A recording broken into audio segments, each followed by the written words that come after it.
நான் என்ன கேட்கிறேன்னா, நீங்க டிப்ளமேட்டிக்கா பண்ணிருக்கீங்க. திமுக கட்சி நடத்தினா இந்த கேள்வி கேட்பாங்கன்ட்டு அரசை வச்சு நடத்திருக்கீங்க. அதே முருக மாநாடு மட்டும் நடத்தணும். நீங்கள் இஸ்லாமியர்கள் மாநாடு நடத்துங்க, அதே போல அல்லாஹ் மாநாடு நடத்துங்க, இயேசு கிறிஸ்து மாநாடு நடத்துங்க. முருகன் அதிகமாக பெரும்பான்மை வாக்காளர்களால் பின்பற்றக்கூடிய கடவுளா இருக்கார். அதற்கு போட்டியாக பாஜக எடுக்குது.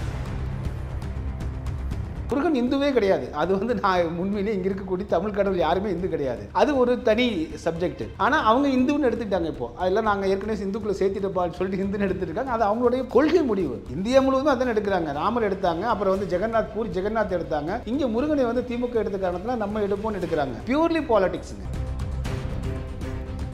நான் என்ன கேட்கிறேன்னாங்க, முருகன்ங்கிறது ஒரு பக்திங்க. அதுக்கு மாநாடு என்ன சம்பந்தம்? அரசியல் பொலிட்டிக்கல் பார்ட்டிஸ் மாநாடு நடத்தலாம். மாநாடுங்கிறது என்னங்க? அது என்ன பொலிட்டிக்கல் பார்ட்டி? முருகன் எந்த கட்சிக்கு தலைவர் அவரு? ஒட்டுமொத்தமாக இந்துக்களின் வாக்குகள் இது மூலமாக ஒன்றுபட்டு பாஜகவுக்கு போவதற்கான வாய்ப்பு இருக்கா 26ல? ஏன்னா அந்த பயத்துல தான் திமுக இருக்கிறாங்க அப்படின்றாங்க. கடவுள்கள் பத்தி, இந்து மதம் பத்தி என்னென்ன மாதிரியான விஷயங்கள் செஞ்சிருக்காங்க, இது எல்லாத்தையும் பிரச்சாரத்துல போய் மக்கள் கிட்ட முன்வைப்போம். அது முன்வைக்கும் போது அப்ப அதன் மூலமாக வாக்குகள் திசை திரும்பும் அப்படின்னு. ஆமா.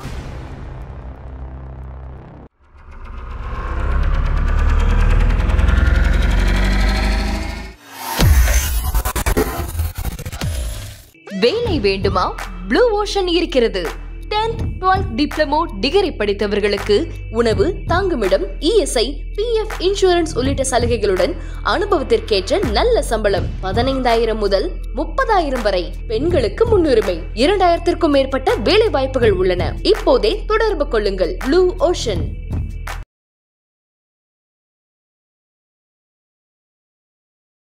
தமிழ் நேயர்கள் அனைவருக்கும் அன்பு வணக்கம். இன்றைய சிறப்பு நேர்காணலில் நம்மோடு இணைந்திருக்கிறார் மூத்த பத்திரிகையாளர் திரு விஸ்வநாதன் அவர்கள். அவரிடம் தற்போது பேசுபொருளாக இருக்கிற சில அரசியல் விவகாரங்கள் குறித்து பேசியிருக்கிறோம். பேசலாம்.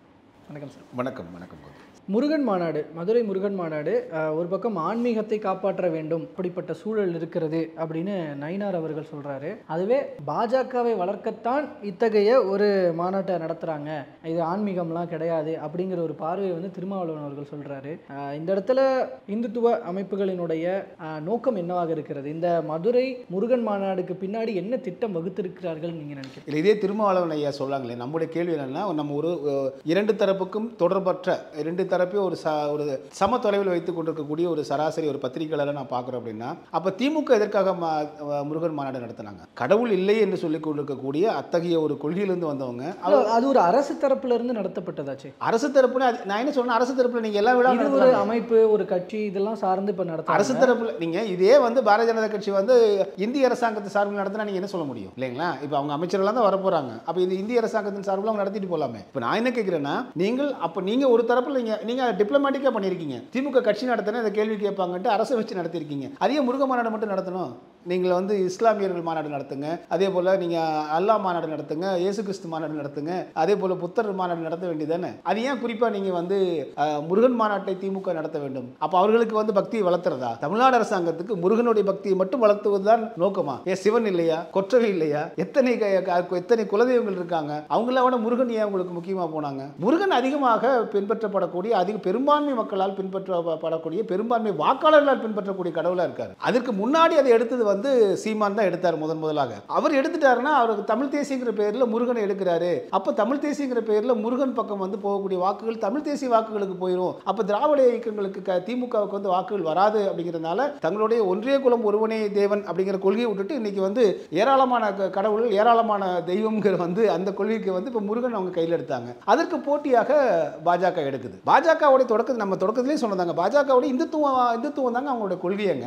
அதுல நீங்க முருகன் இந்துவே கிடையாது, சரிங்களா? அது நான் உண்மையிலேயே இங்க இருக்கக்கூடிய தமிழ் கடவுள் யாருமே இந்து கிடையாது. அது ஒரு தனி சப்ஜெக்ட். ஆனா அவங்க இந்துன்னு எடுத்துட்டாங்க. இப்போ அதெல்லாம் நாங்க ஏற்கனவே இந்துக்குள்ள சேர்த்திட்டப்பான்னு சொல்லிட்டு இந்துன்னு எடுத்துருக்காங்க. அது அவங்களுடைய கொள்கை முடிவு. திமுக கொள்கையே இல்லையே. அப்ப முதல்ல நீங்க எப்படி பாஜக அடுத்து தமிழ்நாட்டை பொறுத்த வரைக்கும் அவங்களுடைய மதவாத அரசியல் பண்றதுக்கு முருகனை தான் கையில் எடுப்பாங்க அப்படிங்கிற ஒரு விஷயத்தினாலதான் திமுக இன்னும் கொஞ்சம் முந்திக்கிட்டு முருகனை கையில் எடுத்துட்டாங்க. இந்தியா முழுவதும் என்ன எடுத்தாங்க? ராமர் கோயில் யார் எடுத்தா? இந்தியா முழுவதும் அதான் எடுக்கிறாங்க. ராமர் எடுத்தாங்க, அப்புறம் ஜெகநாத் பூரி ஜெகநாத் எடுத்தாங்க, இப்ப முருகன் எடுக்கிறாங்க. நின்னாங்க. ஒரிசா தேர்தலில் ஜெகநாத், நீங்க ஒட்டுமொத்த தேர்தலில் ராமர் கோயில் இந்த இடத்துல ஃபிளாப் ஆயிடுச்சு. அயோத்தி இடிச்ச போது இருந்த அந்த அவர்களுக்கு மதவாத ஆதரவு கட்டி முடிக்கும் போது அது ஃபியூஸ் போயிடுச்சு, அது எடுபடல. சரிங்களா? அதுக்கு பிறகு பூரி ஜெகநாதன் எடுத்தாங்க, ஒரிசாவில் அளவுக்கு ஒர்க் அவுட் ஆயிடுச்சு. இங்க முருகனை வந்து திமுக எடுத்த காரணத்துல நம்ம எடுப்போம்னு எடுக்கிறாங்க. பியூர்லி பாலிடிக்ஸுங்க. இதுல ஒண்ணு நீங்க இது கடவுள் பக்திங்கிறதுல இல்லவே இல்லை, அடிச்சு சொல்ல முடியனால. ஏன்னா நான் ஒரு அந்த மெய்யியல்ல வந்து நான் ஒரு ரிசர்ச்சர், நான் ஆய்வு செஞ்சுட்டு இருக்கேன். இதுல அந்த பக்தி எல்லாம் ஒண்ணுமே கிடையாது. மாநாட்டு நான் என்ன கேட்கிறேன்னாங்க, முருகன்கிறது ஒரு பக்திங்க, அதுக்கு மாநாடு என்ன சம்பந்தம்? அரசியல் பொலிட்டிக்கல் பார்ட்டிஸ் மாநாடு நடத்தலாம் இல்லைங்களா? இல்ல கருத்தரங்கம் நடத்தினா கூட முருகன்னா யாரு, போகர் என்ன சொன்னாரு, முருகனை பத்தி போகர் சித்தர் பாடல என்ன இருக்குன்னு காலையில இருந்து சாயந்தரம் வரைக்கும் அதை பேசினீங்கன்னா கூட பரவாயில்லப்பா, இவங்க ஏதோ வந்து ஒரு ஆய்வு கருத்தரங்கம் நடத்துறாங்கன்னு. இந்த மாநாடுங்கிறது என்னங்க? அது என்ன பொலிட்டிக்கல் பார்ட்டி? முருகன் என்ன எந்த கட்சிக்கு வந்து தலைவர்? அவரு முருகன் என்ன கட்சி நடத்திட்டு இருக்காரு? அதாவது இது ஹிந்துக்களை வந்து காப்பாற்ற வேண்டிய சூழல் இருக்கு, ஹிந்து மதத்தை காப்பாற்ற வேண்டிய சூழல் இருக்கு தமிழ்நாட்டில் அப்படின்ற ஒரு விஷயம் இருக்கு இல்லையா? முருகன் முதல்ல வந்து என்னன்னா எல்முருகனை சொல்றீங்களா நீங்க? இல்ல அதான் இதைத்தான் பாஜகவினர் வைக்கிறாங்கன்னு நான் சொல்றேன் இல்லையா? நயினார் கூட அதான் சொல்றாரு, எல்முருகனும் ஓகே சொல்லிருக்கிறாரு. சரி, இத்தனை ஆண்டுகளா நீங்க ஏன் காப்பாற்ற மாட்டீங்க? RSS வந்து எத்தனை ஆண்டுகள் ஆச்சு? பாரதிய ஜனதா கட்சி ஜனசங்கம் வந்து எத்தனை ஆண்டுகள் ஆச்சு? இத்தனை ஆண்டுகளை தமிழ்நாட்டில் இந்து மதத்தை காப்பாற்ற என்ன பண்ணிட்டு இருந்தீங்க? இப்போ ஏன் இந்து மதத்தை காப்பாற்றணுங்கிற என்ன வருது? உண்மையிலேயே உங்களுக்கு இந்து மதத்தின் மீது இருந்ததுன்னா நீங்கள் வந்து ஈழத்தில் 1.5 லட்சம் பேர் கொத்தா கொல்லப்பட்டாங்களே, அவங்கெல்லாம் இதே முருகனை கும்பிட்டு இருந்தவங்க தானே. ஈழ மக்கள் முழுவதுமே முருகனை கண்டி கதிர்காம முருகனை தாங்க கும்பிட்டு இருந்தாங்க. அவங்க இந்துக்கள் இல்லையா? ஏன் அவங்கள காப்பாற்றல நீங்க? இன்னைக்கு வந்து ஆந்திராவில் சுட்டுக் கொல்லப்பட்டாங்களே, அந்த மரத்தை வெட்ட போய் கூலிக்கு வந்து வெட்ட போய் உயிரிழந்தாங்களே, அவங்க இந்துக்கள் கிடையாதா?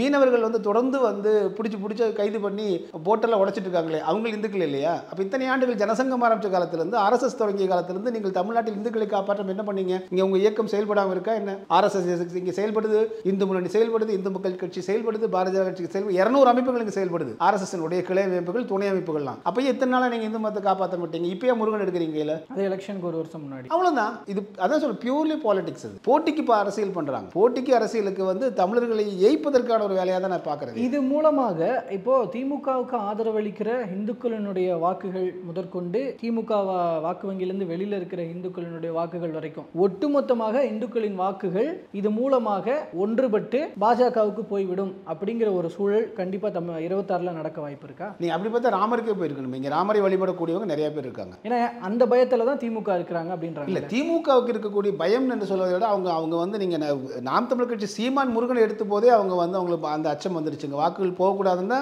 நீங்க சேகர் பாபுவை வந்து முழுமையா காவி வெட்டி கட்டி விட்டு அவரை வந்து நீங்க சங்க பரிவாரத்தை விட 100 மடங்கு வந்து அவர் தீவிரமா இந்துத்துவத்தோடு இருக்காரு அவர் இல்லைங்களா? அதை தீகா மாநாட்டுக்குனால அதே துணியோட போறாரு, அதே காவி துணியோட போறாரு அவர். அப்போ நீங்க என்னப்பா நீங்க சங்கித்தனம் பண்றது, உங்களை விட நாங்கள் உண்மையான சங்கி நான் தாங்க அப்படின்னு மக்கள் மத்தியில் போறாங்கன்னு தானே பொருள்.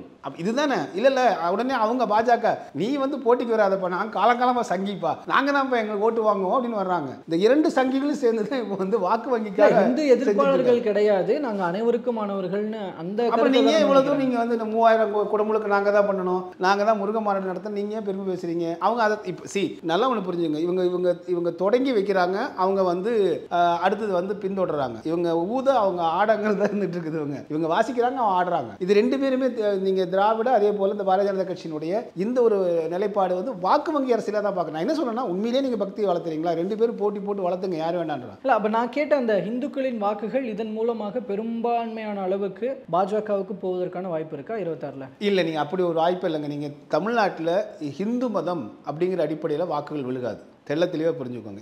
இதே தான் கோயம்புத்தூர் கடந்த எலெக்ஷனில் சொன்னாங்க, அண்ணாமலைக்கு பாருங்கள் பிச்சுக்கிட்டு வர போதாங்க. ஏன்னா நான் அந்த பகுதி கொங்கு மண்டலத்தை ரொம்ப ஆழமாக ஆய்வு செஞ்சுருக்கோன்னு வச்சுக்கலாம். அப்பவே சொன்னேன் அப்படிலாம் விழுகாதுங்க, கோயம்புத்தூர்லேயே விழுகாதுங்கன்னு சொன்னேன் நான். பக்தி செலுத்துவாங்க தமிழ்நாட்டு மக்கள், சரிங்களா? பக்தி செலுத்துவாங்க. அந்த ஹிந்து மதம் என்பதை பக்தியாக தெய்வீகமாக ஒரு பின்பற்றுவாங்க.